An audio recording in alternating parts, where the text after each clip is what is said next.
제가 군대 생활을 장교 생활을 했는데요. ROTC 제가 3기생이세요.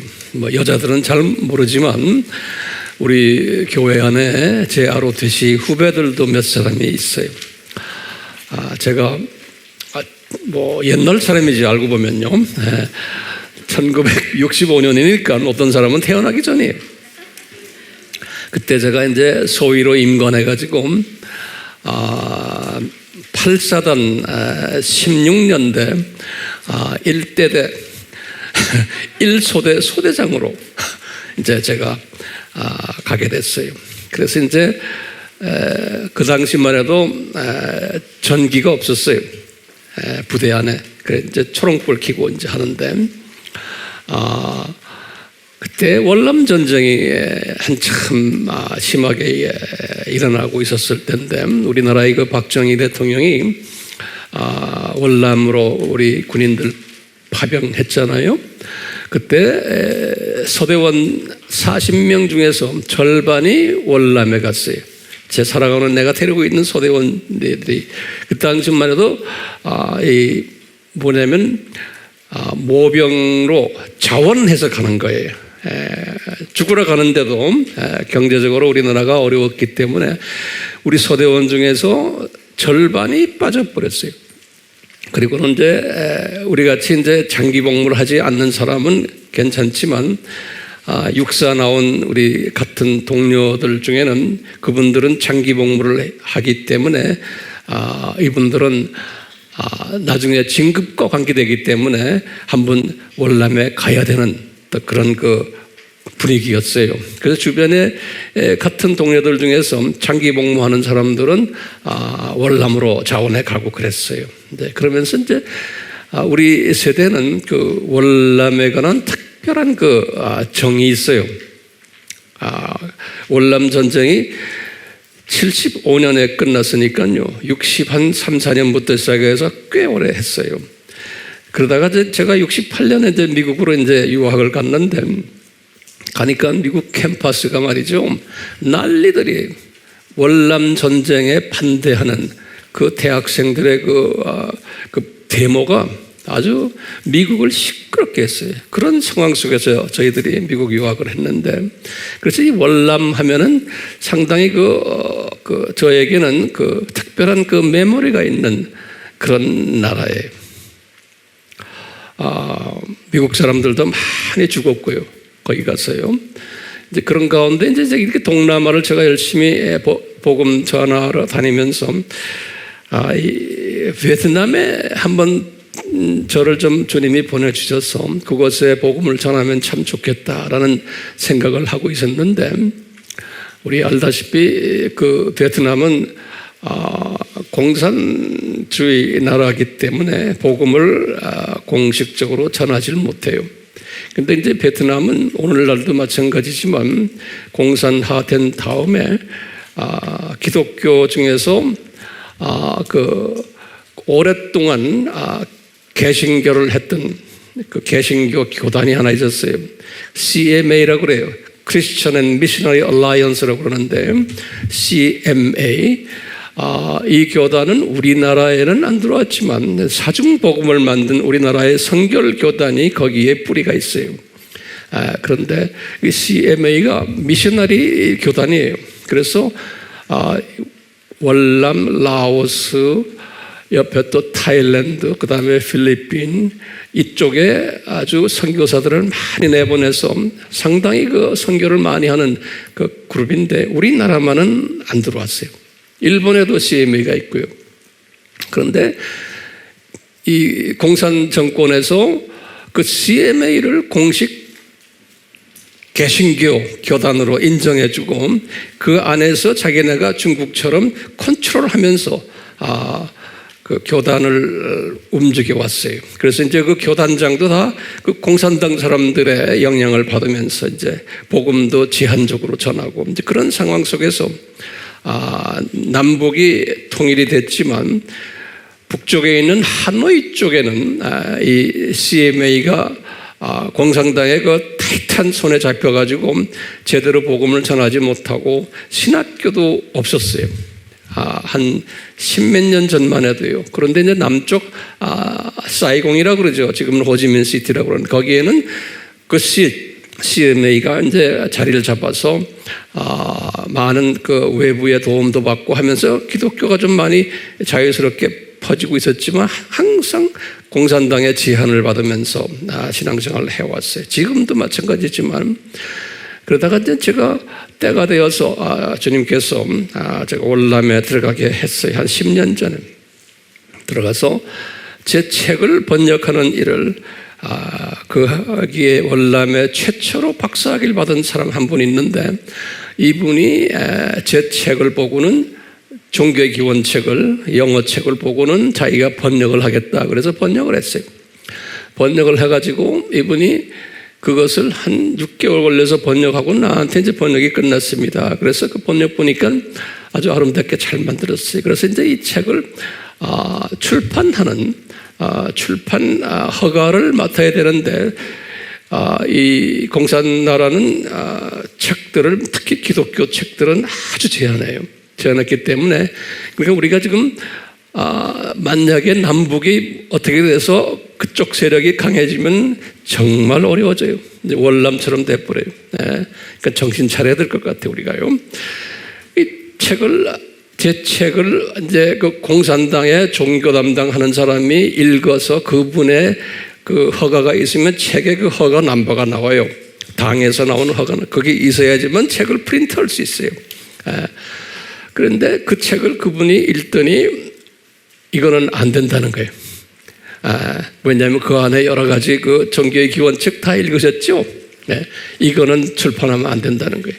그래서 그 번역한 그 형제가 나한테 와서 뭐라고 그러냐면 출판이 안 됩니다. 이거 어떡하죠? 그래서 우리 코리안들은 저도 코리안 안에 그게 무슨 관계 있느냐 그냥 해버리자 그런 거예요. 근데 그게 안 된다는 거예요. 하면 감옥에 들어간다는 거예요, 자기가. 근데 이제 이분이 출판사 한 사람을 소개하는데 그 출판사가 라따이안이에요.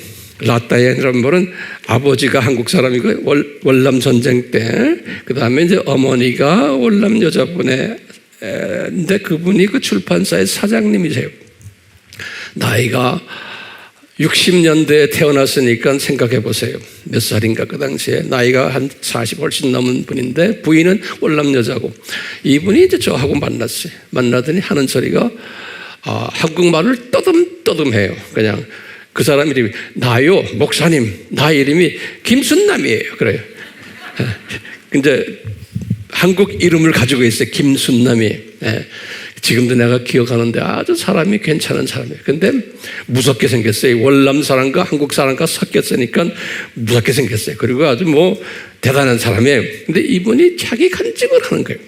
뭐라고 그러냐면 우리 아버지가 월남 전쟁 때 우리 엄마하고 결혼해가지고 자기를 낳았는데 우리 아버지가 이제 철수하면서 출국하고는 소식이 없었다는 거예요. 그래서 꽤 고생을 했대요.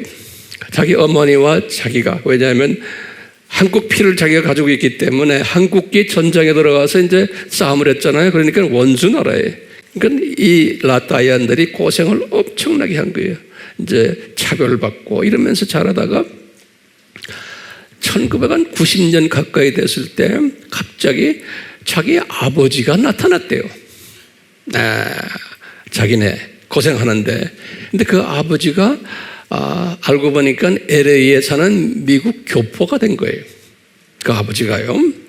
그리고 나중에 보니까 나한테 핸드폰으로 자기 아버지의 그 모든 사진이랑 아버지가 본 모든 걸 쫙 보는데 LA에서도 유직급으로 돈을 잘 벌고 이런 사람이에요. 유직급이에요.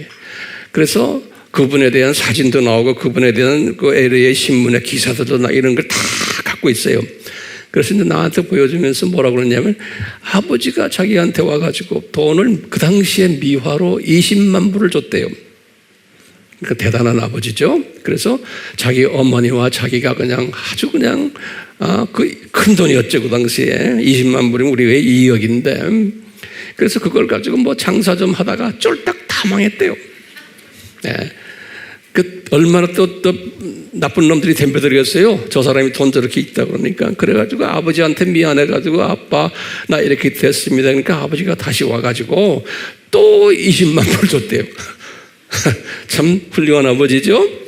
그래가지고 그 20만 불 가지고 자기가 프린트 회사를 지금 하는데 지금 이만큼 됐다는 거예요. 그러니까 이제 아주 제법 큰 프린트 회사가 됐어요. 사이공에서. 그런데 주님께서 이제 아버지가 이 아들에게 복음을 집어넣어 준 거예요. 예, 이 아버지가. 그래가지고 크리스찬이 된 거예요. 그리고는 크리스찬 마누라를, 월남 여자를 또 만난 거예요. 그래서 주님께서 이 아들을 통해가지고 이 월남의 기독교 바이블들, 미국 사람들이 이제 바이블을 이제 프린트 하려면 이 형제한테 맡기고 기독교에 관계되는 모든 서적들을 이 형제한테 주는 거예요. 예, 국제사회에서. 그래서 이 형제가 이제 자리 잡혔어요. 그런데 내 책은 안 된다는 거예요. 이상하죠? 그러니까 주님께서 내 책이 안 된다는 건 내 책이 좋은 책이라는 소리예요. 예? 그래서 이 순담이가 나한테 그러는 거예요. 목사님, 내가요 이거 허가를 받지 못했지만 내가 할게요 그러는 거예요. 아, 무서운 친구죠. 그래가지고 했어요. 그래가지고 처음에 5천 권을 만들어가지고 전국에 뿌렸어요. 그 뿌리는 것도 다 각 교회 지하교회 그 지도자들이 우리하고 연락 와가지고요. 이게 말로 표현하면 기적 같은 이야기예요.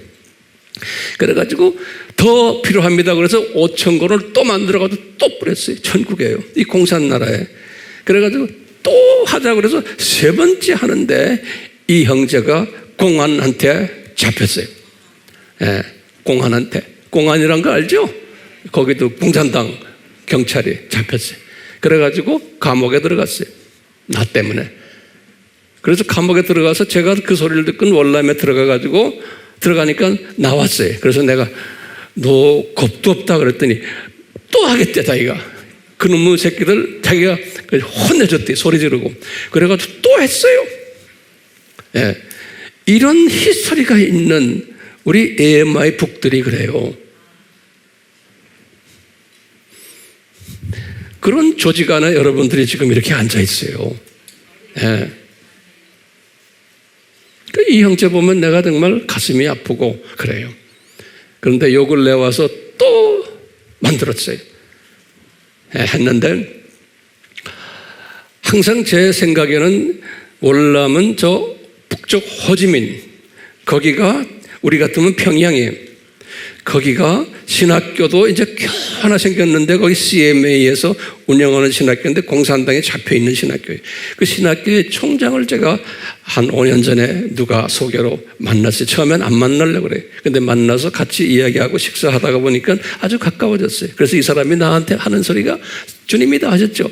우리 신학교에 와서 강의 좀 해달라는 거예요. 그래서 제가 지난 5년 동안 나의 기도 제목이 그대로 이루어진 거예요. 그 신학교에 가서 제가 강의를 하기 시작했어요. 그러니까 외부 사람이 절대 못하는데, 그러니까 이렇게 되면 황 목사님 대단하시네요. 정말 대단해요.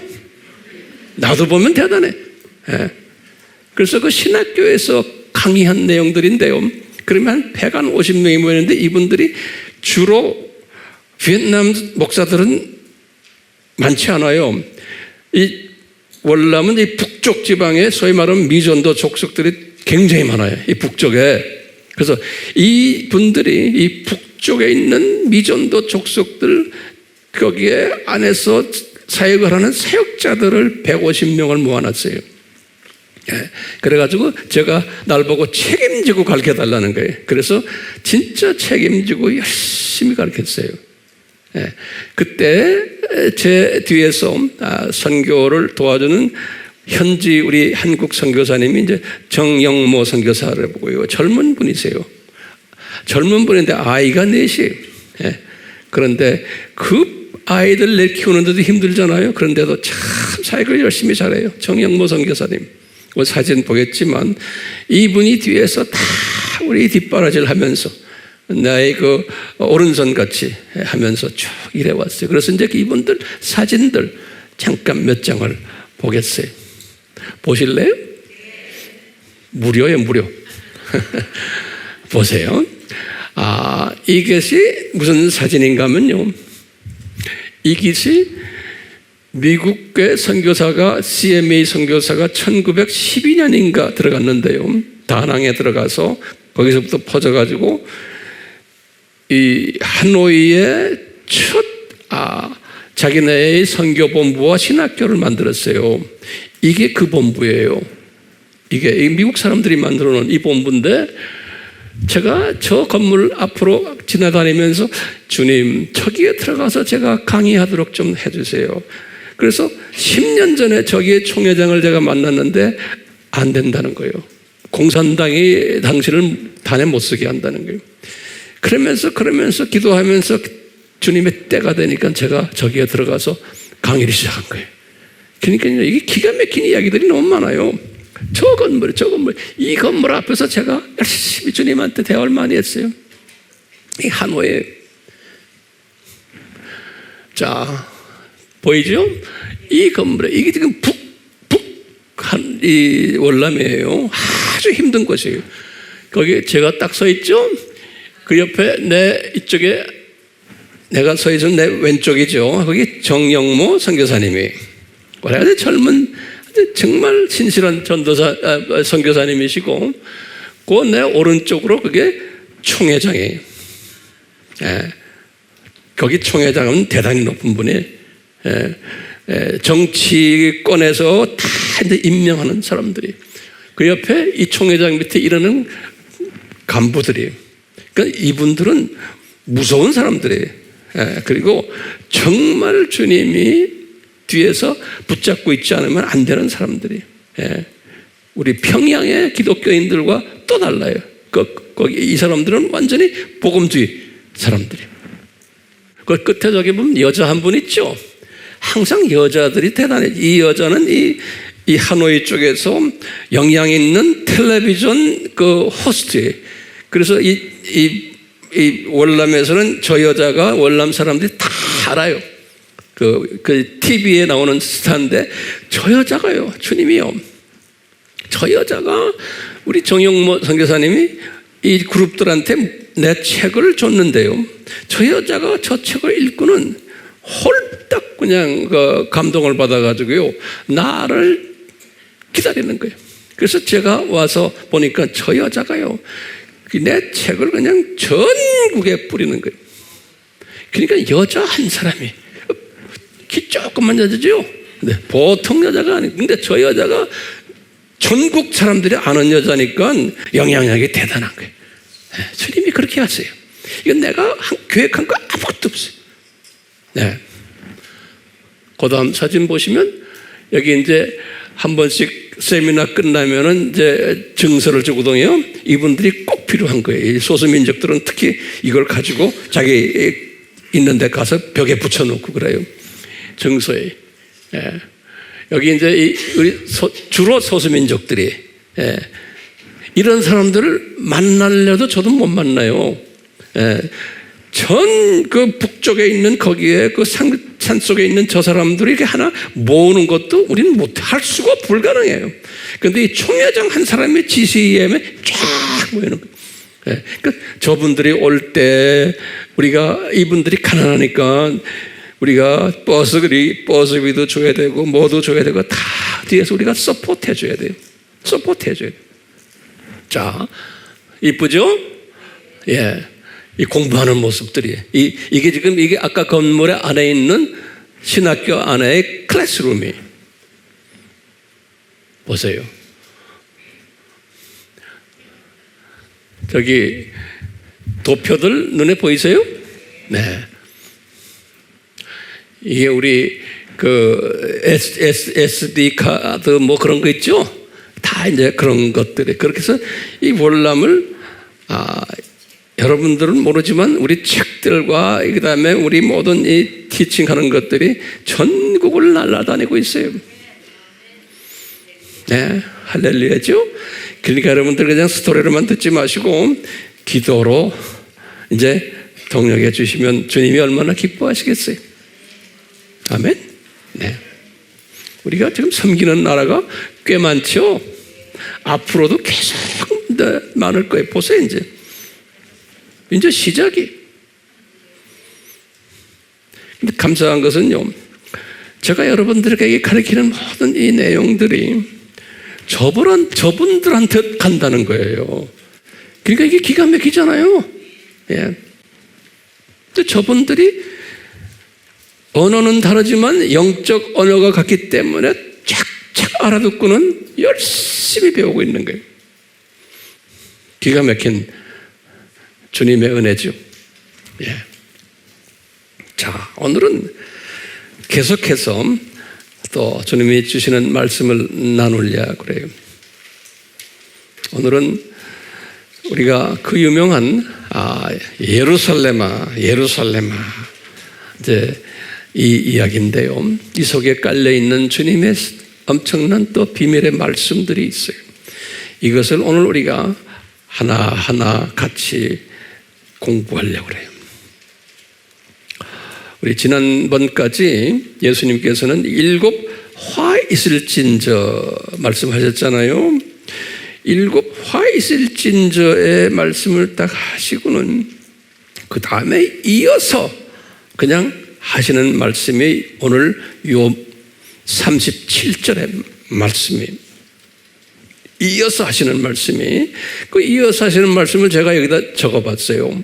예수님이 하시는 말씀마저 한 절에 한 절 뭐라고 그러냐면 예루살렘아, 그러니까 이제 영어 성경이나 원어를 보면 오 제루살렘 그랬어요. 그러니까 그냥 예루살렘아가 아니고 오 제루살렘 그랬어요. 같으면 예수님의 감정이 들어있어요. 7 화이슬 진저를 쫙 설명한 다음에 그 다음에 이제 제자들 보는 데서 오 제루살렘 그러는 거예요. 그러니까 그것도 한 번이 아니고 2번 오 제루살렘, 오 제루살렘 이런 감정 표현을 하시는 거예요. 그러니까 하시는 말씀이 너희들 선지자들을 죽이고, 자 그럴 때 여기서 지금 우리가 알 때 오 제루살렘 하면 그 제루살렘이 누굴까요? 한번 저한테 답을 해주세요. 예루살렘은 뭡니까? 예? 유대인들 엘리트 그룹들을 지칭하는 거예요. 다시 말하면 외식하는 서기관들과 바리새인들이요, 그건 엘리트 그룹들이요 하는 소리나 똑같아요. 그래서 제루살렘, 오 예루살렘, 오 외식하는 서기관들과 바리새인들이요 그러는 거예요. 너희들 그런 소리.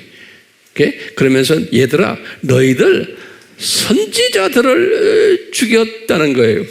그러니까 구약시대예요. 아브라함부터 시작해서 과거 2000년 동안 예수님이 지금 하시는 말씀이 2000년 동안 내가 보낸 선지자들을 너희들이 죽였다는 거예요. 어떻게 죽였느냐? 돌로 쳐서 죽였다는 거예요.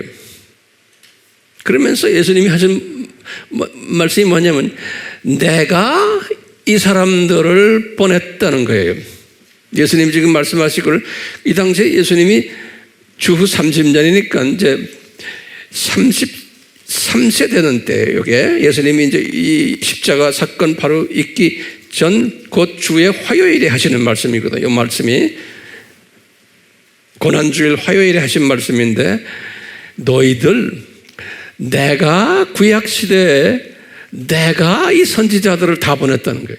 그러니까 이분들이 이게 소화하지 못하는 거예요. 어떻게 30살 33세 된 갈릴리 출신 저 예수가 구약의 유명 선지자들이 있어요. 그 선지자들을 다 내가 보냈다 그러시는 거예요. 예수님이. 그러니까 이분들에겐 도저히 이해를 못하고 소화 못하는 말씀을 하시는 거예요. 그런데 이 속에는 기가 막힌 주님의 뜻이 숨겨져 있는 거예요. 우리는 그냥 쉽게 읽어봤지만요. 보세요. 내가 너희들에게 선지자들을 파송했다는 거예요. 예수님이 지금 말씀하시는 거예요. 그러면서 하시는 말씀이 내가 내 자녀들을 모으려고 한 일이 몇 번이냐? 그러나 너희가 원치 않았다. 여기 지금 보면 여기 이제 암탈기란 말 다 있는데 그걸 내가 이것도 뽑아놨어요. 예수님께서 암탈기 자기 병아리들을 이렇게 모아서 품속에 집어넣기 위해서 모으려고 해도 니네들이 이 암탉의 이 날개 속에 들어오지를 않았다는 거예요. 그러면 제가 질문해 볼게요. 암탉이 누구요? 예수님이죠? 그건 노트에도 꼭 적어주세요. 암탉이 예수님이세요. 왜 예수님이 암탉이라고 그랬나요? 병아리들은 누구예요? 그러면 유대인들이죠. 그러니까 이 병아리들은 암탉이 품어가지고 암탉이 새끼를 낳는 거죠. 그러니까 이 유대인들을 창조하신 분이, 만드신 분이 누구라는 거예요? 예수님이라는 거예요. 그러니까 내가 암탉이고 너희들은 병아리들이라는 거예요. 그런데 니네들이 그렇게 오라 내 품에 와라 했는데도 내 품에 들어오지 않는다는 거예요. 너희가 원치 아니하였다. 이 말이 기가 막힌 말이에요. 그러니까 예수님 품으로 안 들어왔다는 거예요. 지금 이런 말씀을 하시는 거예요.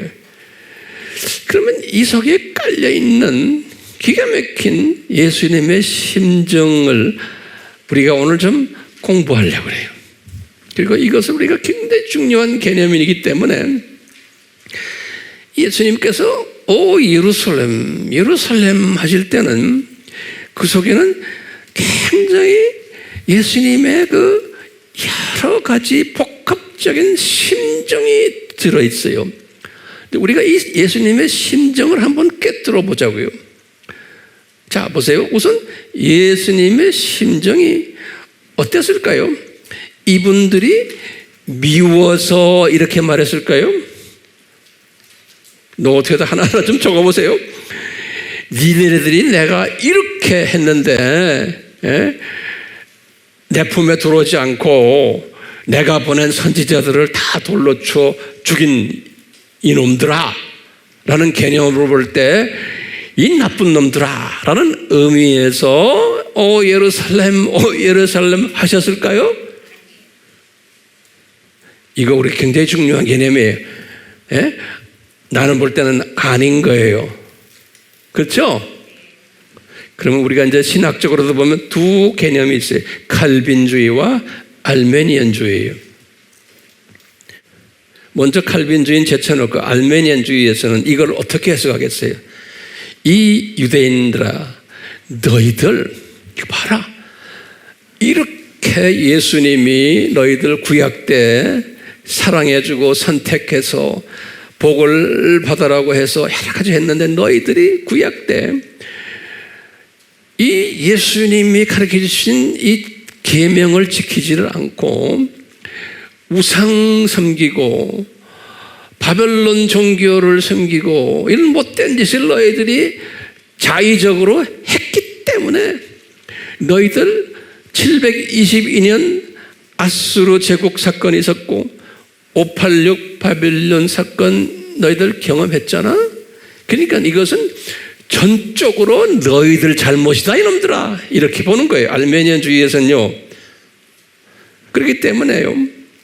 유대인들 너희들 과거 구약시대에는 너희들 그래도 하나님의 선택 안에서 봐줬지만 너희들 그래가지고 좀 있다가 예수님을 십자가에 못 박는 일까지 너희들이 한 놈들이다 이런 측면으로 보는 거예요. 그렇기 때문에 이 유대인들은 이거 봐라 예수님도 이놈들 예루살렘 해서 꾸중을 하듯이 너희들은 저주받은 족속이다 라고 보는 거예요.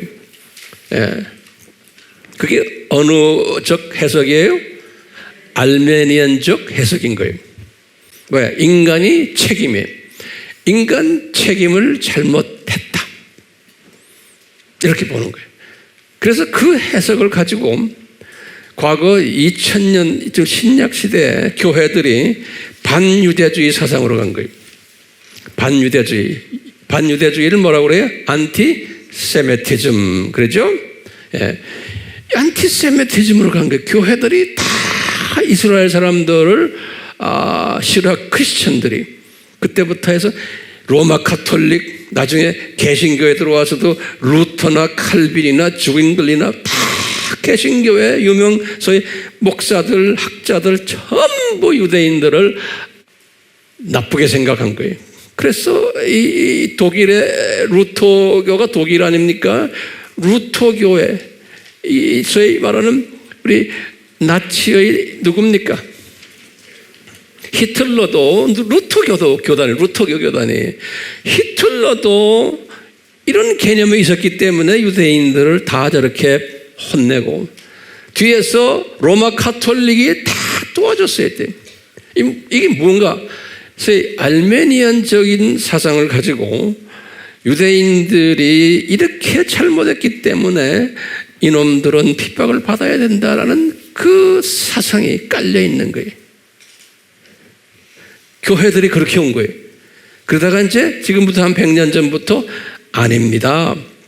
이 유대인들은 하나님이 선택한 특별한 사람들이고 하면서 유대인을 보는 시각을 또 좀 달리해서 우리가 그 사람들을 좀 사랑해주고 친하게 해주고 그분들에게 복음을 전하자 하고 하는 운동에 나온 게 소위 세대주의 사람들,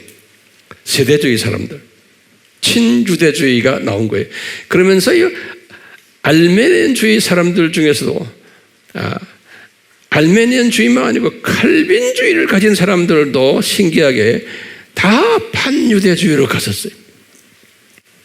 그러니까 교회가 전체가 이 반유대주의로 갔던 것이 교회사 이야기예요. 예.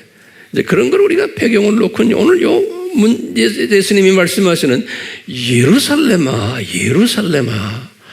이러면서 예수님이 지금 마음이 울적한 마음일까요? 이거 말씀하실 때 지금 이 7 화이슬진저 하시고는 지금 이것이 지금 우리가 어느 때를 지금 조명하고 있어요. 예수님의 재림 전 때의 이야기로 지금 짬뿌해서 우리가 계속 화이슬진저도 그때를 우리 보잖아요. 이것도 똑같아. 화이슬진저 이러면서요. 예수님 1세기 때의 예수님의 감정이나 지금 감정이나 똑같은데 이게 뭐냐면요. 저는 이렇게 보는 거예요. 이 예수님의 표현이 상당히 은유적이고 어떤 측면에서는 역설적인 표현이에요.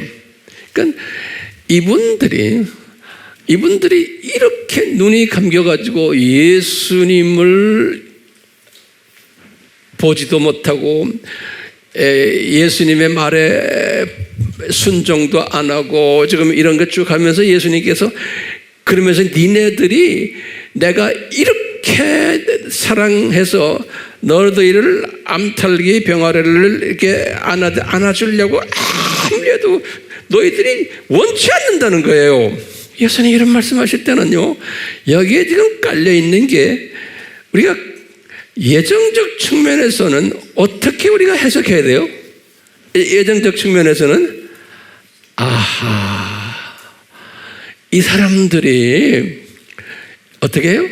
창세전부터 그 예수님을 모르게 만들어놨구나 라고까지 우리는 알고 있는데요. 요 예수님은 이미 그렇게 디자인하신 거예요. 예수님이 이렇게 디자인을 하시고는 역설적으로 은유적으로 예수님이 말씀하시는 거예요. 예수님은 알죠. 이놈들이라고 죄송합니다. 이분들이 저렇게 예수님을 영접을 안 하는 거예요. 그 모습은 안 하게끔 되어 있어요? 안 되어 있어요? 예정적인 측면에서는 안 하게끔 되어 있기 때문에 이렇게 안 하는 걸 우리가 보는 거예요. 그건 완전히 정반대 개념이에요. 알메니안주의에서는 안 했기 때문에 너희들 이렇게 혼쭐이 났잖아. 근데 예수님께서는 지금 뭐냐면 이제 안 하도록 되어 있는 것을 우리에게 지금 보여주고 그분들이 실제로 안 한 거예요. 예수님이 디자인하신 대로 안 하니까 예수님이 오 예루살렘 할 때는 예수님의 속마음은 뭐였다고 보는 거예요? 아주 흐뭇한 마음을 그 속에 갖고 있는 거예요. 이 친구들이 내가 디자인한 대로 지금 움직이는구나. 그러니까 이게 은유적으로 역설적인 개념이 그 속에 또 숨겨져 있는 게, 제 말하는 거 소화하세요? 예? 그렇기 때문에 우리 생각이요, 대부분의 사람들은, 우리 인간들은 뭐냐면 그저 내 인간 자유의지, 내가 책임이 있어서 이 사상이 강하기 때문에 이런 걸 딱 보면 이 사람들이 잘못했기 때문에 저렇게 오 예루살렘 하신다고 보는 사람들이 대부분이에요. 예, 기독교인이지만 괜찮아요. 그렇게 보는 사람들은 나중에 제가 이야기하겠지만 사물을 볼 때나 이 성서를 봐도 고작해야 이 병아리 시각으로 세상을 보는 사람들이, 예, 고작해야 병아리에서 한 단계 올라가면 무슨 시각이에요? 참새 시각으로 세상을 보는 사람들이에요. 그런데 이 큰 그림을 보는 사람은 이것이 창세전에 디자인이 됐구나라고 보는 사람은, 숫자는 많지 않아요. 그런 사람들이 같은 하나님의 자녀지만 이런 사람들은 이 사건들을 어떻게 봐요? 독수리 시각으로 보는 사람이에요. 큰 그림으로. 제가 지금 여러분들에게 이 큰 그림 속에서 예수님이 지금 오 예루살렘 하셨구나 라는 이야기를 지금 해드리려고 지금 그러는 거예요. 자, 그러면 여러분들이 저에게 물어볼 거예요. 황 목사님, 도대체 왜 그렇게 생각하십니까? 네, 제가 지금 이런 설명을 할 때 이 설명을 들으면서도 도저히 자기 의지로 이것을 소화 못하는 사람이 있어요. 근데 제가 볼 때는 대부분의 기독교인들은 소화 못해요. 그런데 그 속에 은혜가 있는 사람들은 이것을 소화하게 되어 있어요. 근데 우리 지금 우리 AMI 식구들, 또 우리 AMI를 통해서 구독을 하면서 열심히 매주마다 이 영상으로 공부하는 사람들은, 그 사람들은 어떤 사람이겠어요? 최소한 제가 가지고 있는 이 시각에 동의하거나 이것을 더 알고 싶어하는 사람들이에요. 그러니까 이런 사람들을 향해서 저는 지금 메시지를 전하는 거예요. 오케이? 자, 그러면 우리 질문이 있어요. 이제 왜 이스라엘 사람들을, 지금 잘 들으세요.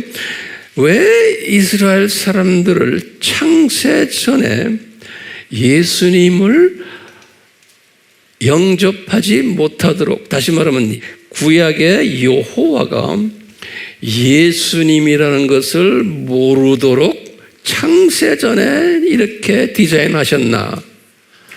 이것이 우리의 질문 중에 질문이에요. 예. 그래서 이제 이것을 우리가 공부했죠. 예수님의 선제론이라 그랬죠. 구약에 나오는 여호와 하나님은 다 누구라고? 예수님이다. 지금 예수님이 지금 말씀하시죠. 여기 보면 내가 내 자녀들을 모으려 했다는 거. 예수님이 지금 33세 되신 예수님이 구약 시대에 선지자들을 보냈던 분이 나라는 거예요. 예수님이 지금요. 그러면 선지자들에게 보내가지고 무슨 메시지를 하기 위해서 선지자를 만들었어요? 제가 여쭤볼게요. 이사야 선지자, 예레미야 선지자, 하박국 선지자, 말라기 선지자, 그 선지자들을 부르실 때 구약 성경에는 여호와께서 아무개에게, 여호와 하나님이 이렇게 말했죠. 근데 예수님이 그 여호와가 나라는 거예요. 예수님이 지금요. 오케이? 지금 여기서 분명히 그랬죠. 내가 그 선지자들을 보냈다는 거예요. 그러니까 분명히 여호와 구약에서 나온 그 여호와가 누구라는 거예요? 예수님이라는 거예요. 이 중요한 개념이에요. 그러면서 예수님께서 이 부분에 대해서 몇 가지 또 한 게 있어요. 우리 잘 알죠? 아브라함도 예수님이 내가 아브라함과 만나고 아브라함에게 내가 모든 걸 다 지시했다고 그러는 거예요. 성경 어디에 나와요, 여기?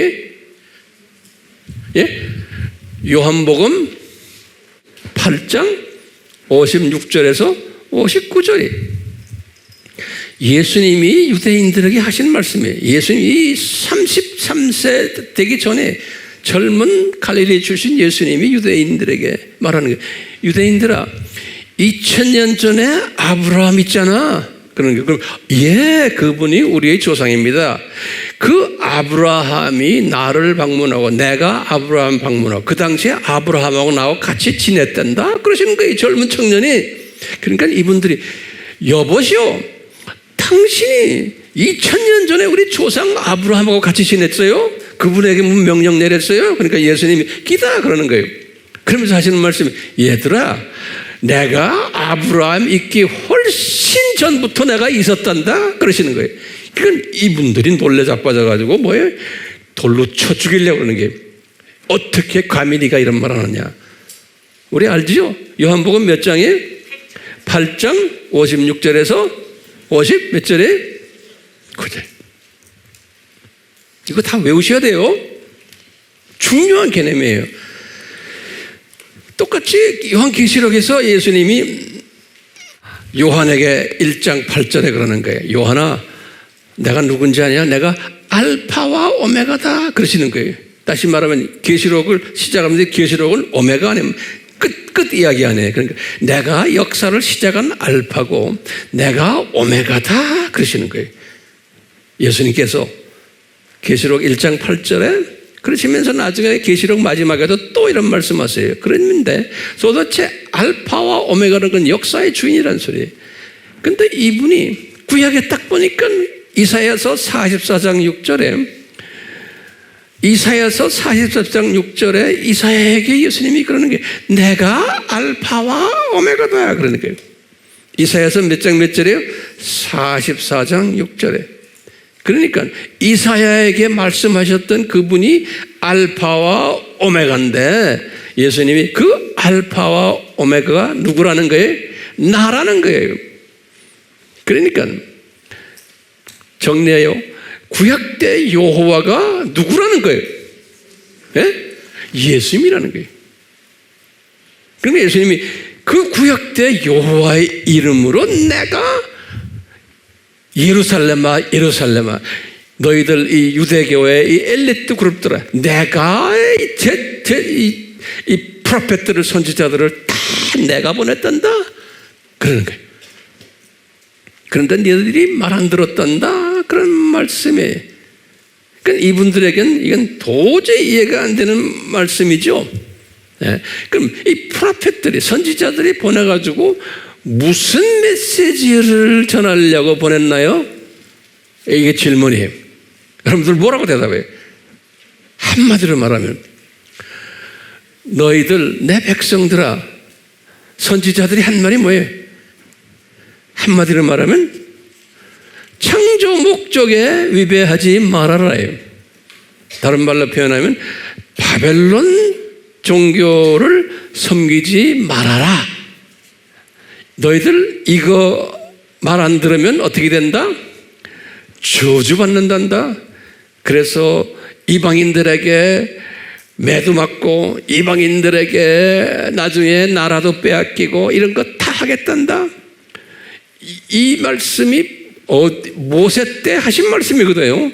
우리 잘 아는 모세 때의 신명기 28장 1절에서부터 14절은 이거 잘하면 이 창조 목적대로 잘하면은 복을 내린다. 내 자손들에게 너희 돈도 많이 벌게 하고 뭐 출세시키고 다 하겠다는 게 1절에서 14절 그랬죠. 그런데 15절부터 마지막 긴 마지막 65절까지인가 뭐냐? 안 하면은 엄청난 어려움 저주를 받겠다 하셨거든요. 이대로 그대로 지금 하시는 말씀이에요. 너희들 창조 목적대로 안 하면 내 자식이지만 저주를 받겠다. 근데 이분들이 실제로 안 하거든요. 구약 시대에 안 하니까 누구를 보냈어요? 선지자들을. 누가 보냈어요? 예수님이 보내신 거예요. 그러니까 모세에게도 예수님이 말씀하신 거예요. 어떻게 알아요? 모세에게도 예수님이 말씀하셨다고 히브리서 11장 24절 26절에 보면 그랬어요. 예수님이 내가 모세에게 다 말했다는 거예요. 그러니까 내가 지금 말하는 그 초점이 뭐냐면 구약의 여호와가 누구라는 거예요? 예수님이라는 거예요. 자, 이 예수님이 이렇게 말씀하셨을 때 말을 안 들었다는 거예요. 그렇기 때문에 722년 사건, 586 사건, 우리가 이제 다음 시간에 보겠지만 주후 70년 사건이 이제 요 말씀 하시고는 지금 37절에 38절에 예수님이 딱 하시는 말씀이 너희 나라가 이 성전이 다 없어지겠다는 거예요. 거기에 38절에 다음 시간에 제가 이제 그걸 자세하게 또 제가 설명해 드리려고 그래요. 자, 이런 가운데 보세요. 이런 가운데 그러면 여러분들이 저에게 질문을 던질 수 있어요. 목사님, 그렇다면 이 유대인들이 눈이 감기는 것이 그러면 이게 하나님의 디자인이네요. 유대인들이 눈이 감긴다는 소리가 뭐냐면 이 유대인들이 구약에서 나타난 여호와가 예수님이라는 것을 모르도록 눈이 감긴 거예요. 오케이? 이것이 누구의 디자인이에요? 예수님의 디자인이군요. 그러면 제가 뭐라고 대답할까요? 예, 맞습니다. 예수님의 디자인입니다. 그러면 또 여러분들이 나에게 질문을 던져요. 내가 이게 질문을 던지고 여러분들도 나중에 가르칠 때 꼭 질문 던지시면 하셔야 돼요. 일방적으로 막 말하면 안 돼요. 선생님은 꼭 질문 던져주고 거기에 대한 답을 주는 게 선생님이에요. 네. 주님께서 이 유대인들의 눈이 감기는 그것을 바울이 뭐라고 표현했냐면 창세전부터 눈이 감기는 것을 바울이 그리스도의 신비다 이렇게 말했어요. The mystery of Christ 그랬어요. 에베소서 3장 4절, 에베소서 1장에 그 이야기 있고 2장 3절, 3장이 전부 그 이야기들이에요. 에베소서 바울이 깨달은 거예요. 그래서 The mystery of Christ 그러는 거예요. 네. 그러시면서요, 이 mystery of Christ, 창세전에 유대인들이 눈이 감겨서 예수님을 보지 못하게 될 거라는 거예요. 이것을 우리가 이런 식으로 배웠어요.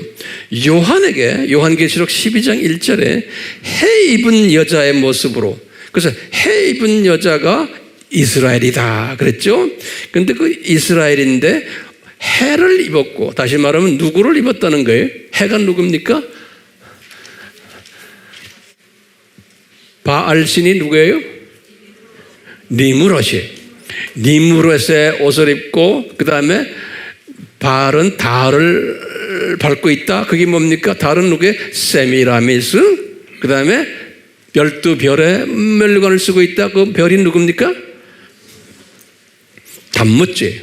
그러니까 이미 그 여자 이스라엘이 어떻게 됐냐? 지금 여기 요한계시록 12장 1절 2절은 창세전 이야기예요. 창세전에 하나님이 이스라엘이 이렇게 바벨론 종교의 옷을 입고 나타날 것을, 그런 행동을 할 것을 미리 보여주신 거예요. 그 이스라엘 속에서 나중에 계시록 12장 보면은 예수님이 탄생을 하세요. 예. 자, 그러니까 이것이 이미 암시적으로 이 그리스도의 신비가 요한에게 창세전에 이런 것이 있을 것을 암시적으로 보여준 거예요. 그러다가 이제 시간이 지나서 모세 때 딱 왔어요. 이 테이블이 굉장히 중요하니까요. 제가 예전에도 이거 설명을 했어요. 왜 이스라엘 사람들이 예수님을 믿지 않을까라는 그 제목 가지고 자세히 설명했지만 또 보셔야 돼요. 또 보셔야죠? 예. 한 번 들어서 안 돼요. 모세 때, 모세가 이제 하늘나라에 가겠고 바로 직전이에요. 그래서 주전 1407년에 모세에게 하신 말씀이 있어요. 신명기 32장 15절에서 21절에 모세에게 하신 말씀이, 모세야, 네 백성이 이제 눈이 감겨서 나를 보지를 못할 거다 그랬어요. 여호와께서 하시는, 여호와가 모세에게 하시는 말씀이 나를 보지 못해서 눈이 감기고 이방 사람들이 나를 보게 될 거다 라는 말씀을 한 거예요. 네, 그래서 이 이방 사람들을 보고는 이 네 백성들이 질투심을 가지게 될 거다, 이런 말을 여기다 이해하는, 중요한, 이게 굉장히 중요한 개념이에요. 여기에 신명기 32장 15절에서 21절, 이때 이미 유대인들이 눈이 감겨서 예수님을 하나님으로 보지 못할 것을 여호와로 보지 못하는 거예요. 유대인들이 영적으로 눈이 감겨서 구약에 나오는 하나님을 성부 하나님 한 분으로만 보는 거예요. 그러니까 구약에 나오는 모든 하나님이 여호와 이레 전부 다 성부 하나님으로 보는 거예요. 근데 기독교인들 중에서도 그렇게 보는 사람이 굉장히 많아요. 왜 그럴까요? 주님이 그렇게 만들어 놨어요. 오늘 보세요. 그러다가 이제 600년이 지나서 다윗 때 주님이 보여주시는 거예요. 다윗이 시편을 쓰는데 69편 22절 23절에 똑같은 말씀하시는 거예요.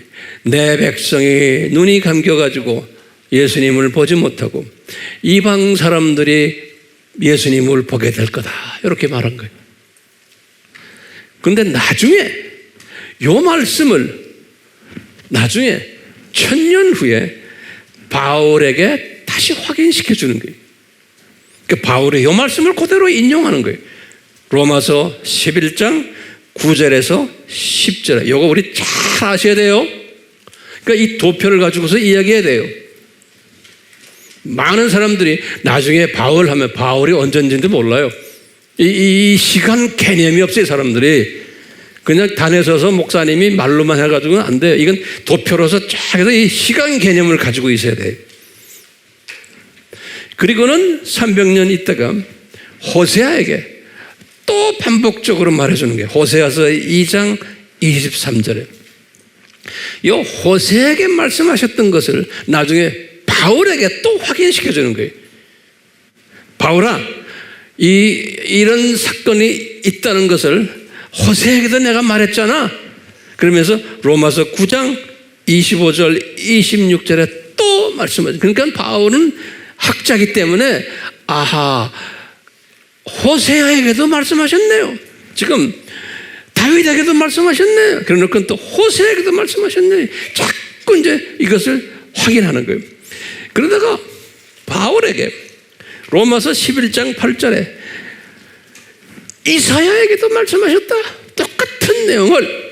그래서 이사야서 6장 9절에서부터 10절의 내용을 인용을 또 하는 거예요. 그러니까 몇 번을 확인한 거예요. 창세전에 있었던 이것을 암시적으로 말했던 것을 모세 때 와서 이야기하시고 다윗에게 이야기하시고 호세아, 이사야에게 이야기하시는 거예요. 그리고 예수님이 딱 나오셨어요. 이게 지금 이분들에게 말한 분이 누구예요? 예수님이죠? 제 말 따라오세요. 이분들에게 여기서부터 지금 이 창세전부터 사건을 예수님이 사람으로 내려오셔가지고 말씀하시는 거예요.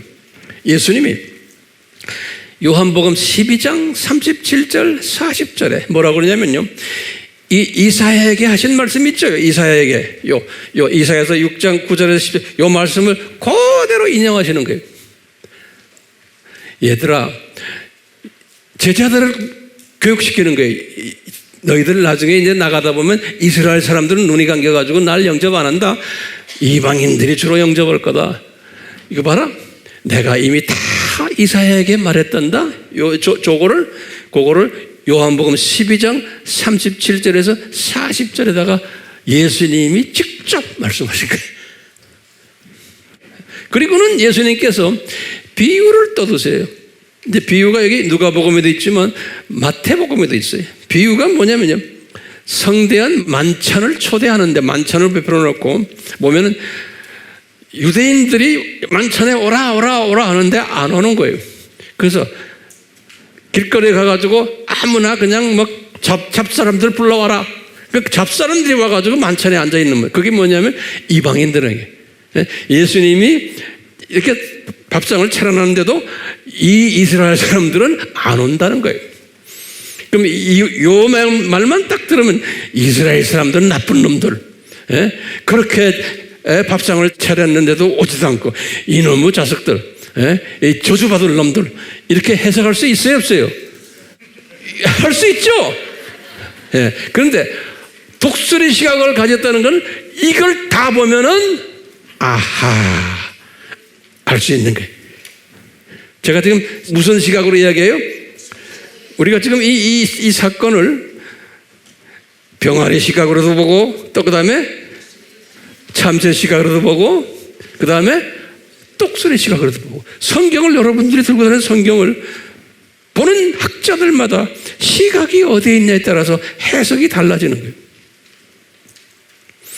우리 AMI 공부는 무슨 시각을 지금 제가 여러분들에게 계속 말해요? 독수리. 독수리 시각을 이야기하려면 요 참새 시각도 알아야 되고, 그 다음에 무슨 시각이? 병아리 시각도 알아야 되는 거예요. 자, 그래가지고 다시 제가 정리했어요. 바울이 이 독수리 시각을 가지지를 못했어요. 그 유명한 바울도. 오케이? 이게 굉장히 중요한 개념이니까 잘 보세요, 이제. 그래서 바울이 로마서를 썼을 때 이 사람이 개종을 언제 했어요? 35년에 개종했잖아요. 개종하고서는 57년이니까 22년 동안 예수님을 나름대로 열심히 섬겼어요. 그리고는 이때까지 이분이 책도 몇 권 썼어요. 49년에 뭐예요? 또 적으세요, 거기다. 이분이 49년에 갈라디아서를 썼어요. 51년에 데살로니가 전후서를 썼어요. 55년에 뭐 썼어요? 고린도 전후서를 썼어요. 그러니까 책도 많이 쓰고 22년 동안 선교도 많이 하고 1차, 2차, 3차 선교 여행까지 했던 아주 대단한 사람이에요. 대단한 사람인데 이스라엘을 보는 시각이 무슨 시각이었냐면 고작해야 참새예요. 고작해야. 대부분에는 이분이 무슨 시각이었냐면 참새 밑에 뭐예요? 병아리 이스라엘을 보는 병아리 시각을 가졌어요. 이렇게 글도 많이 썼는데 어떻게 하느냐? 이 9절 3절을 보면 돼. 로마서 9장 3절에 보면 이분이 어떤 시각을 가졌나를 알 수 있어요. 이 로마서 22년을 이렇게 주님을 섬겼는데 책도 많이 쓰고 또 유명한 학자였는데 이 사람의 시각이 뭐냐면 이스라엘을 보는 시각이 9장 3절에 뭐라고 그랬어요? 내가요 예수님한테 덤벼드는 이야기들 왜 로마서 1장에서부터 8장까지 그 유명한 이 복음 스토리를 다 내가 알고 있는데 왜 이 아름다운 예수님의 복음 스토리를 내 백성은 모릅니까? 그러는 거예요. 그러면서 왜 내 백성은 눈이 감겨가지고 이 예수님의 아름다운 복음을 영접을 안 합니까? 왜 이렇게 완악합니까? 그러면서 이분이 뭐라고 그랬어요? 내 백성 좀 눈뜨게 안 해주시면 내 이름도 생명책에서 지워버리십시오. 이렇게 막 덤벼드는 이야기가 9장 3절 아닙니까? 그러니까 이분이 어떤 사상을 가진 거예요? 로마서 쓰기 전까지. 참새는 우리가 좀 봐준 거예요. 병아리 시각을 가졌던 거예요. 딴 거는 좀 제대로 했는데 이스라엘을 보는 시각에서는 병아리 시각을 가졌던 분이에요. 그러니까 그때 예수님이 쫙 이분에게 이제 가르쳐 주는 거예요. 예, 그릇이 준비됐거든요. 22년을 훈련받았으니까. 그래서 여러분들도 그동안에 이 병아리 참새 시각을 가졌던 분들 중에 인간 자유의지론 뭐 이런 거를 했던 사람들 우리 교회도 분명히 있을 거예요. 생각을 바꾸세요. 근데 안 바꿔도 괜찮아요. 근데 바꾸면은 도움이 돼요. 이 화면을 보는 사람들은 마찬가지예요. 안 바꿔도 괜찮아요. 다 구원받고 하나님 나라에 가세요. 네. 왜 도움이 되는지를 좀 이따 좀 설명해 드릴 거예요. 이 큰 그림을 보면요, 사람이 넓어져요. 모든 걸 내가 다 안아줄 수 있는 사람이 돼요. 하고. 그리고 사람이요, 평화스럽게 돼요. 이 내가 안에서 인간이 이걸 안 했기 때문에 이런 사람들은 항상 얼굴이 심각해요. 그러니까 예수님을 고수준으로 알기 때문에 그래요. 그러니까 내가 해야 돼. 인간이 안 하면은 예수님이 혼내셔. 왜 이게 항상 내가 하려고 하는 거 이뻐요. 그런 마음 가지고. 그런데 그 마음을 가지고는 마음에 평화가 없어요. 왜? 크신 예수님을 모르는 거예요. 이 큰 독수리 시각을 가진 큰 그림을 모르기 때문에 자꾸 그런 수준으로만 모든 걸 보는 거예요. 근데 그런 사람들이 많아요, 적어요? 대부분이 그래요. 하나님의 자녀들이. 근데 하나님의 디자인이 왜요? 저 천국에 올라가면은 어떻게 세상을 봤나 그 영적 수준에 따라서 계급이 설정돼요. 그렇기 때문에요, 높은 계급에 있으려면은 독수리 시각을 가지셔야 돼. 그러면은 이런 모든 지금 짐승들 까불고 있는 지금 이 모든 산고를 봐도 하하 하고 웃는 거예요. 근데 산고를 우리가 아무리 공부해야 이놈은 산고하고 내가 싸워야지 하는 사람은 싸우도록 놔두세요. 싸우게 돼 있어요. 지금 우리나라에도 많잖아요. 이것 때문에 싸우는 사람들이 많아요. 그러니까 싸우는 사람은 그냥 싸우게 하세요. 왜냐하면 그 싸움을 통해서 우리는 위에서 예수님이 재림이 가까워졌구나라고 볼 수 있는 그 사람들을 통해서 우리는 보는 거예요. 싸움에 들어가서 내가 막 이렇게 하면은 해도 되지만 할 필요가 없는 거예요. 그 사람들을 보고 하라고 그러세요. 우리는 역사는 그대로 흘러가게 되어 있는 거예요. 하든 안 하든. 기분 나빠요? 그런 사람 하나도 없길 바라요. 자, 여기 보세요. 이제 그랬더니 바울에게 이 도표를 설명해 주는 거예요. 다시, 바울아, 이것은 나의 주권이다 그러는 거예요. 그래서 이제 로마서 9장이 그렇게 유명한 거예요.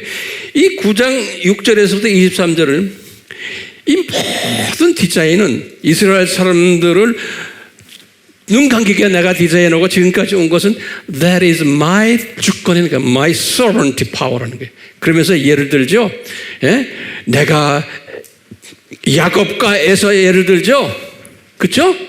내가 왜 야곱을 사랑했고 에서를 미워했는지 아느냐? 그 다음에 바로 왕 내가 그렇게 완악하게 만드는 것도 내가 다 한 거다 그러는 거예요. 그리고 말씀하시기를 토기장이 예를 들어가는 게 아닙니까?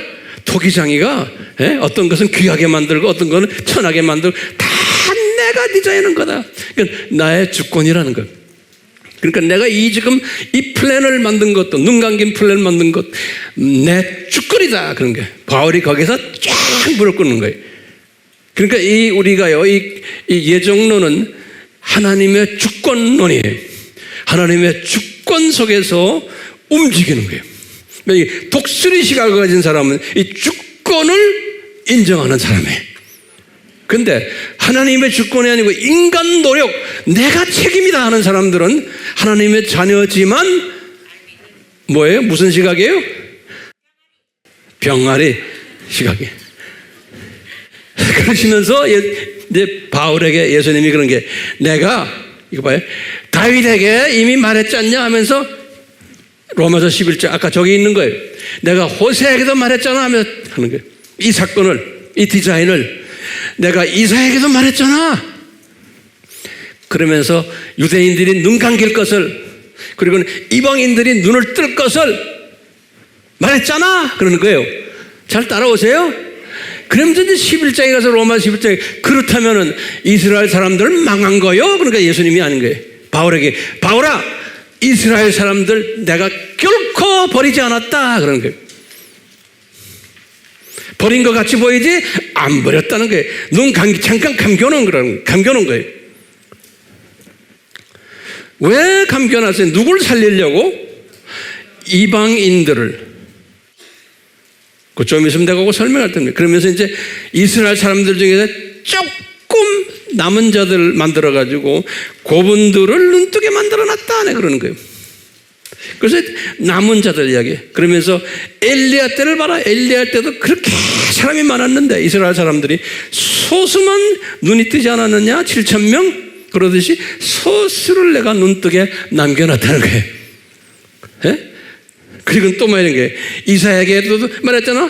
1장 9절에 바벨론 포로로 다 갔지만 소수는 그렇지 않다는 거예요. 남은 자가 있던 거예요. 예? 잘 예수님을 섬기는 자가 있다는 거예요. 거기 남은 자 이론이.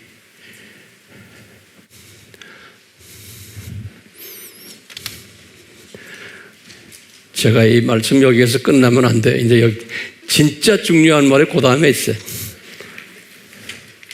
우리 질문 좀 던져봅시다. 그러면요, 지금 여기서 왜 구약시대에, 지금 이 구약시대에, 요 구약시대예요. 요 구약시대에, 이 구약시대에 왜 선지자들이 피를 흘려야만 하는가요? 예. 구약시대에 굉장히 중요하고 우리가 해결해야 될 질문이에요.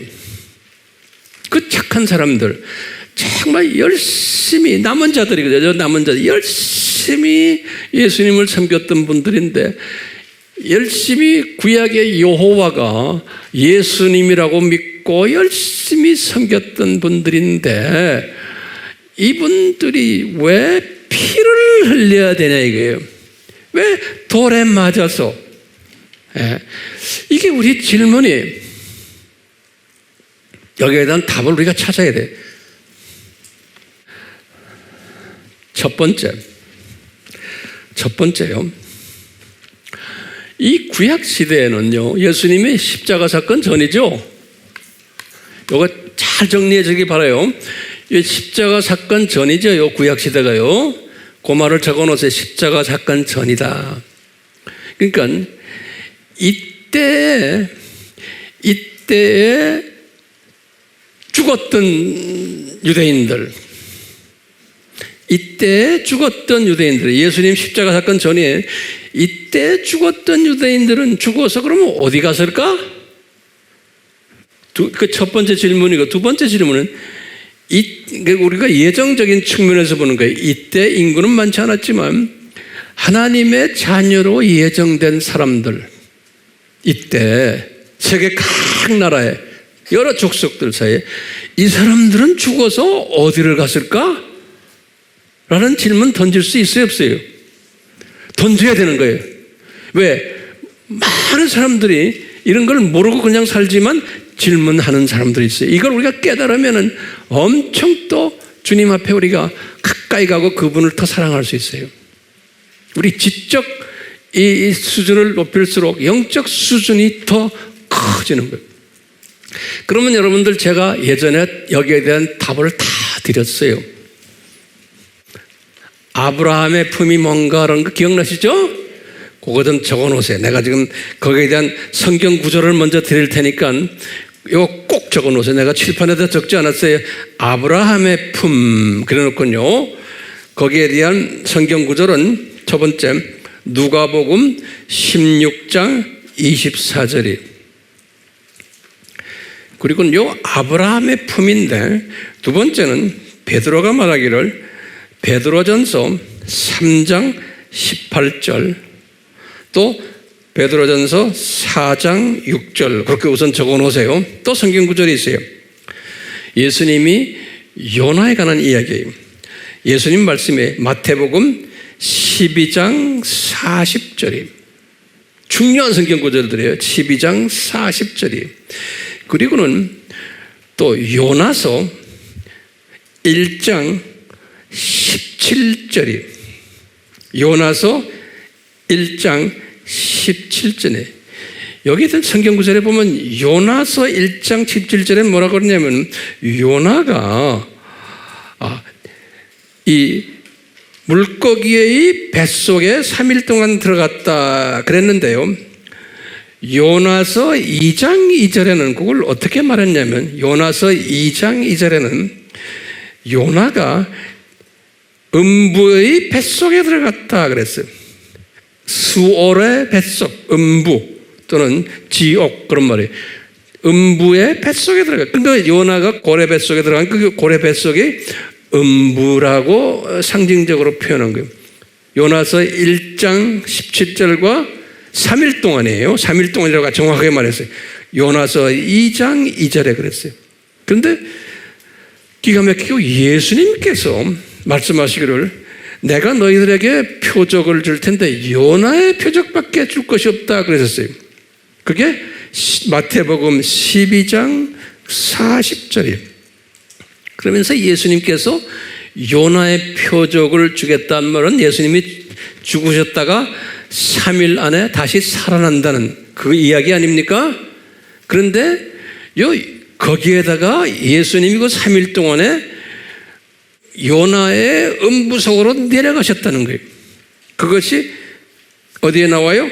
베드로전서 3장 18절, 그 다음에 4장 6절에 3일 동안 내려가서 복음을 전했다 그랬어요. 이것을 누가복음 16장 24절에서 아브라함의 품이다. 왜 아브라함의 품이냐? 아브라함의 자손들이 가는데 유대인과 이방인 하나님의 자녀들, 그게 아브라함의 품에 가는 사람들이에요. 땅속에 내려가지면 그러니까 우리가 더 좋은 음부다. 제가 옛날에 그런 표현했죠. 예. 그러면 이제 지금 여기까지 성경 구절 다 받으셨어요? 그걸 우리가 염두에 두시고는 이 칠판을 딱 보시면 요 기간 동안에 예수님의 십자가 사건 전이에요. 하나님의 예정된 자녀들, 유대인들, 또 이방인들 죽어서 어디를 갔을까? 그러면 분명히 우리 뭐라고 대답했어요? 아하, 아브라함의 품으로 내려갔구나. 이렇게 알 수 있는 거예요. 그러면 보세요. 예수님이 우리가 아브라함의 품에 가려면 우리가 구원받으려면 뭐가 있어야 돼요? 피가 있어야 돼요. 피를 흘리는 누가 있어야 돼요. 신약에서는 이때부터는 예수님이 피를 흘리셨어요. 그렇죠? 그리고 순교자들이 피를 흘렸어요. 신약 시대는. 근데 이때는 구약 시대에는 예수님이 보내신 선지자들이 피를 흘렸어요. 예. 그러니까 구약 시대에는 예수님이 보내신 선지자들이 피를 흘려서 그분들의 피에 의해서 그 기간에 예정된 하나님의 유대인들과 또 이방인들이 어디에 내려갔어요? 아브라함의 품으로 내려가서 특별 이제 교육을 받은 걸로 우리가 생각하면 되는 거예요.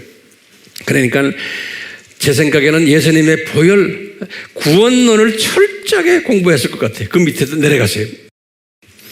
구원론 철저하게 공부하고 그 다음에 뭐예요?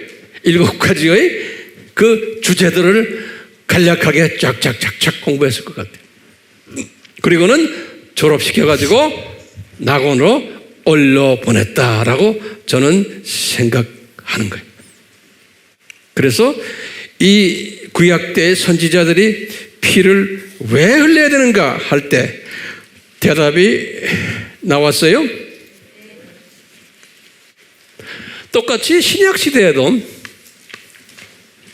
예수님이 피 흘리셨잖아요. 그런데 복음을 중동 지방에만 주로 퍼졌지 나머지 나라들은 복음이 안 퍼졌잖아요. 그러니까요, 미전도 족속들이 우리나라도 포함해서 굉장히 많았던 거예요. 근데 그 안에서 똑같이 하나님이 예정된 사람들은 저 사람들의 피도 있지만 예수님의 피 때문에 자녀들 죽어서 아브라함의 품으로 갔다가 특수교육을 받고 올려보냈던 것 같아요.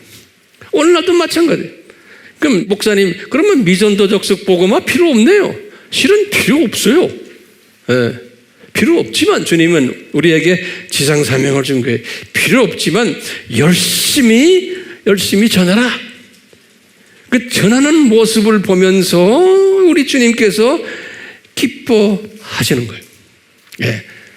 그러니까 이제 알메니안주의자들은 뭐냐, 우리가 전하지 않으면은 예수님이 뭐 안 오신다라고 볼 수 있잖아요.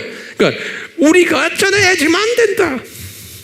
그런데 우리가 논리적으로 지금 미전도 족속이 아직도 엄청나게 많아요. 아직도 복음 못 들은 사람들 엄청나게 많아요. 그뿐입니까?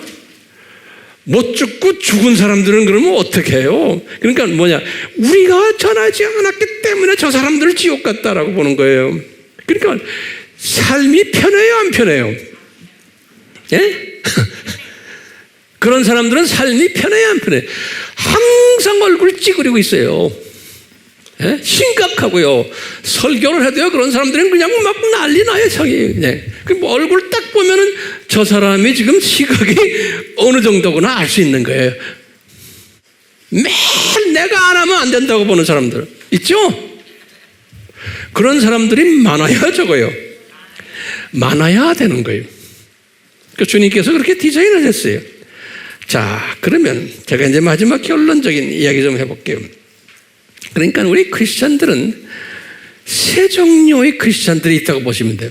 시각적으로 첫 번째는 병아리 시각자들이에요. 이 병아리 시각자들은 대부분 기독교인들이에요. 대부분이.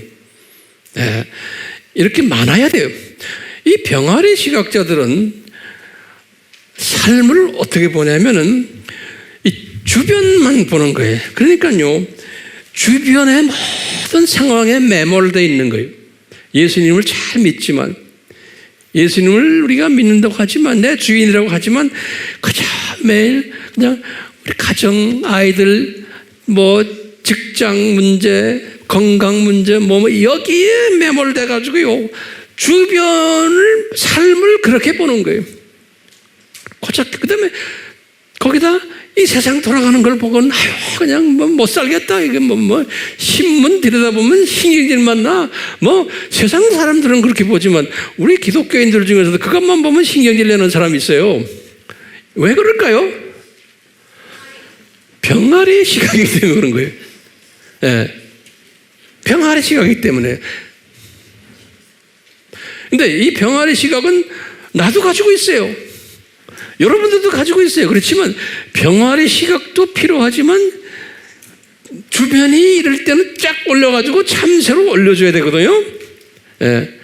참새로 보니까 또 이게 참새면 우리나라만 보는 게 아니잖아요. 주변 나라들 중국도 보고 일본도 보고 이렇게 딱 보니까 또 골치 아파. 예. 이제 그렇지만 그런 참새 시각자가 또 필요한 거예요. 그렇기 때문에 병아리 시각에서 참새 시각으로 보는 것은 우리 기독교인들만이 아니고 세상 사람들도 이 시각이 그렇게 둘로 갈라져 있어요. 그러니까 세상 사람들도 이 참새 시각을 가지기 위해서는 세상 지식도 많이 가져가야 돼. 상식도 늘려야 되고. 그러니까 우리 텔레비전에 보면 시사 평론하고 하고 하는 사람들이 뭡니까? 우리한테 뭘 보여주는 거예요? 이 세상을 조금 더 참새 시각으로 보라고. 우리 시각을 좀 넓혀보라고 상식 가르쳐주고, 우리가 학교 다니면서 공부도 하고, 교육도 받고, 카운셀링도 받고, 철학 공부도 하고, 세계사도 공부하고 하는 게 뭡니까? 이 세상을 높이 좀 보라고. 그런데 이 일반 세상 사람들은 그것까지만 보는데, 저 창세전부터 쫙 해서 7,000년 이 세상을 보는 시각은 우리 기독교인들만 가지고 있는 특권적인 시각이에요. 그 시각이 무슨 시각이에요? 독수리 시각인 거예요. 독수리 시각이에요. 이 독수리 시각을 우리가 가지는 거예요.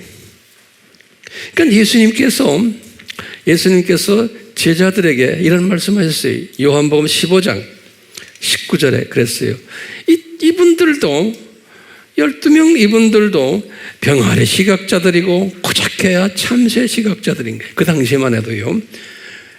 그러니까 이분들에게 예수님이 그러시는 거예요. 얘들아, 너희들은 이 세상이 네 고향이 아니다. 요한복음 15장 몇 절에? 19절에.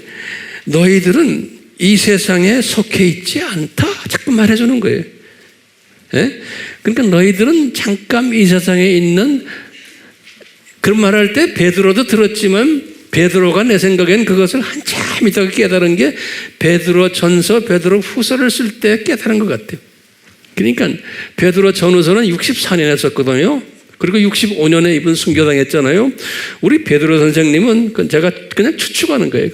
그분의 편지에 의하면 그때 가서 자기의 제자들에게 그랬어요. 우리가 이 세상 순례자고 나그네다 그러는 거예요. 이게 우리 고향이 아니다라고 말한 게 베드로 전서 후서에 그런 말이 나와요. 그러니까 베드로 선생님도 뭐 그 전에 이미 큰 시각을 가졌겠지만 그분이 그것을 표시한 게, 다시 말하면 베드로의 제자들, 우리 베드로 전서에 보면 갈라디아, 본도, 갑바도기아 이런 데, 이 비두니아 여기에 지금 흩어진 내 제자들아 하면서 너희들 시각을, 이 세상에 잠깐 있는 나그네라는 시각을 가져라 하는 이야기가 그러거든요. 그러니까 이분들은 그래도 열심히 신앙생활을 했던 분들이에요. 그런데도 시각은 아직 참새 시각 정도 있었던 것 같아요. 그러니까 베드로가 자기가 깨달은 독수리 시각을 이분들에게 이야기해줘요. 자, 그렇기 때문에 우리가요, 이 큰 그림을 이렇게 볼 때 우리에게 도움이 돼요, 안 돼요? 시각을 바꿀 때, 바꾸는 게 내가 바꾸는, 주님이 이렇게 이런 레슨을 통해서 이런 그림을 쫙 보면서 나의 시각을 성령님이 바꾸게 만들어주세요. 그러면은 시각을 바꿨다고 해서 내가 독수리 시각만 가지고 있는 게 아니잖아요. 나도 병아리 시각 다 가지고 있어요. 병아리 시각으로 해서 주변을 다 볼 줄 알아야 돼요. 또 참새 시각도 가지고 있어야 돼요. 근데 거기에다가 옷을 입혀서 이 독수리 시각까지 다 가지고 있으면요, 주변에 지금 어려운 환경들을 딱 보시고는 이것을 극복할 수 있어요, 없어요? 웬만한 내 주변에 지금 뭐 자녀 문제, 무슨 문제, 뭐 이런 문제 있을 때 그것을 그냥 그 문제가 내가 고민한다고 해결되는 것도 아니잖아요. 그 문제를 내가 잠깐 위에 올라가서 참새로 보는 거예요. 그거 안 되면 또 독수리로 오는 거예요. 그러니까 나에게 태풍이 오면은 그래서 성서에서 독수리는 뭐라고 그래요? 태풍 칠 때 독수리는 어떻게 한다고 그랬어요? 쫙 창공을 올라간다고 그랬잖아요. 그래서 독수리 시각이에요. 네? 그럼 우리가 이 공부에 지금 이 칠판을 놓고 이 공부하는 건 뭐냐면 이 세상에 지금 두 짐승 세계 아닙니까? 이 산고 시대예요. 큰 태풍들이 몰려오고 있고 앞으로도 계속 올 것이고 거기에 대한 자세한 얘기는 제가 엊그제 칼럼에다 제가 썼어요. 예. 그러니까 이 칼럼을 꼭 읽어주시길 바라요. 어딘지 찾지 못하는 분들은 우리 아미교회 커뮤니티에 들어오시면 다 있어요. 칼럼을 자세히 보세요. 거기 댓글 쓴 사람들 내가 오늘 아침에 보니까 정말 고마워요. 그 댓글 쓴 사람들 내가 이렇게 보니까 정말 잘 썼어요, 모두. 그걸 보면서 아하, 이 칼럼을 잘 소화하시는구나. 그리고 이 칼럼 쓴 사람들, 그분들의 글을 읽으면서 사람들이 크게 또 은혜를 받고 도움을 받을 거예요. 그렇기 때문에 이 칼럼 이 사역이 그렇게 중요해요. 내가 말한데 옷을 입혀가지고 자기가 성령님이 깨달은 것을 또 쫙 쓰게 하는, 그냥 목사님 감사합니다 이렇게 해도 되지만 자기가 깨달은 것을 성령님이 말씀하신 걸 쫙 쓰시는, 이게 다 사역하는 사람들. 수 없는 사람들이 그걸 보잖아요. 볼 때 내가 이 주님의 이 사역에 내가 동참한 걸로 생각하시면 되네요. 예. 그 칼럼 사역이 굉장히 중요해요. 성령님의 감동이 올 때 쫙 쓰시는 거예요. 너무나 고마워요. 너무나 고마워요. 이런 칼럼을 읽으면서 여러분들의 그 댓글을 읽으면서 힘을 받고 새롭게 삶을 사는 사람들이 얼마나 많아져요? 이 산고시대에 우리가 태풍이 올 때마다 문제 해결을 하려고 하지 마시고 어떻게 해야 돼요? 쫙 독수리처럼 올라가면 되는 거예요. 올라가서 딱 들여다보면 이 문제를 주님이 왜 주셨구나라는 걸 깨닫게 되고, 이 세상의 이 모든 태풍들도, 두 짐승의 이 모든 산거들도 왜 주셨구나 내가 위에서 다 보게 되는 거예요. 그러면 뭐가 와요? 마음에 평강이 오는 거예요. 그리고 소망이 보이고 나의 라이프의 방향이 보이고, 그리고 내가 삶을 어떻게 살아야 되겠구나, 이것을 보지 못하는 사람들에게 내가 알려줘야지, 보게 해줘야지 하는 간절한 소망이 나에게 있게 되어 있는 거예요. 이 큰 그림을 본 사람은, 저는 그것을 봤기 때문에 부족하지만 여러분들에게 내가 깨달은 것을 이렇게 나누는 거예요. 이 나눔이 앞으로도 계속 될 것 같아요. 왜냐하면 주님이 조금씩 저에게 이렇게 가르쳐 주시기 때문에 제가 배운 것을 여러분들과 나누는 것 뿐이에요. 성령님, 우리 모두에게 이 나눔 속에서 이 세상을 어떻게 살아야 되는지, 이 세상의 모든 이 산고들을 어떻게 내가 소화해야 되는지만이 아니고 이것을 깨닫기를 원하고 여기에 대한 질문들을 기다리고 있는 사랑하는 주님의 백성들에게 우리가 직접 간접으로 내가 깨달은 것을, 내가 안 것을 나누는, 핍박이 있더라도, 어려움이 있더라도, 불편함이 있더라도 내가 순교의 피를 흘려가면서 이 일을 할 수 있는 복된 자들 되도록 은혜 베풀어 주시옵소서. 예수님의 이름으로 기도드리옵나이다.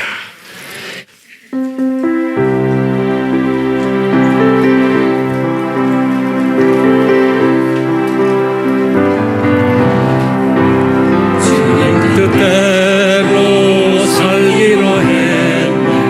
주님 뜻대로 살기로 했네. 주님 뜻대로 살기로 했네. 뒤돌아서지 않겠네. 이 세상 사랑 날 몰라줘도, 이 세상 사랑 날 몰라줘도, 이 세상 사랑 날 몰라줘도 뒤돌아서지 않겠네. 세상 등지고 십자가 보니, 세상 등지고 십자가 보니, 세상 등지고 십자가 보니 뒤돌아서지 않겠네. 우리가 세상 등지고 십자가 보내 하면 상당히 막연한 표현이거든요. 오늘 구체적으로 세상 등지고 십자가 보내 하면은 뭘 봐야 돼요? 이 창세전부터 쫙 저 그림을 보는 연습을 합시다. 아멘. 삼위 하나님의 특별하신 은총 가운데 성령님이여 우리에게 더 큰 은총을 주셨소. 이 두짐승 세대, 이 세상을 어떻게 보느냐에 대한 독수리 시각을 가지고 이 세상을 보는 그 은혜가 넘쳐나기를 예수님의 이름으로 축원하옵나이다. 아멘.